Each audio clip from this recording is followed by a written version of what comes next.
10 जानेवारी रोजी जालना जन आक्रोश मोर्चाचे आयोजन करण्यात आले होते। मस्ताजोगचे सरपंच स्वर्गीय संतोष देशमुख यांची कन्या वैभवी देशमुख तसेच मुलगा व त्यांचा भाऊ धनंजय देशमुख हे मोर्चामध्ये सहभागी झाले होते।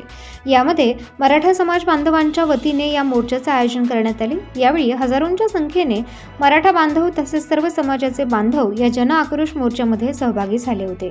हा मोर्चा मोतीबाग येथील छत्रपती संभाजी महाराजांच्या पुतळ्याला वैभवी देशमुख यांच्या हस्ते पुष्पहार अर्पण करून मोर्चाला सुरुवात करण्यात आली।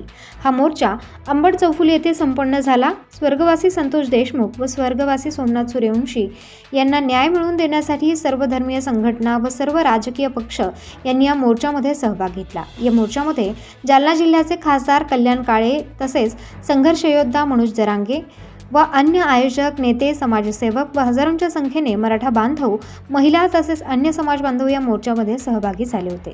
संतोष देशमुख यांच्या मारेकऱ्यांना फाशीची शिक्षा देण्यात यावी, खंडणीतील आरोपींवर संतोष देशमुख यांच्या हत्येचा कायदेशीररित्या गुन्हा दाखल करा, वाल्मिक कराड यांच्यावर वरदहस्त असणाऱ्या राजकीय मंडळींची SIT चौकशी करावी, कर्तव्यात कसूर करणाऱ्या पोलीस अधिकारी कर्मचाऱ्यांना बडतर्फ व 6 आरोपी करून गुन्हा दाखल करण्यात यावा, संतोष देशमुख यांच्या कुटुंबियांना शासनाकडून 1 कोटी रुपयांची मदत देण्यात यावी, संतोष देशमुख यांच्या मुलीस शासकीय सेवेत सामावून घ्यावे, या प्रकरणाचा निकाल लागेपर्यंत त्यांच्या गावास व कुटुंबास पोलीस रक्षण देण्यात यावे, SIT चौकशीसाठी नेमलेले अधिकारी हे बाहेरील जिल्ह्यातील असावे, अशा प्रमुख मागण्या यावेळी करण्यात आल्या। या मोर्चासाठी उपविभागीय पोलीस अधिकारी अनंत कुलकर्णी तसेच 30 पोलीस अधिकारी तसेच 200 पोलीस कर्मचारी असा मोठा पोलीस बंदोबस्त तैनात करण्यात आला होता।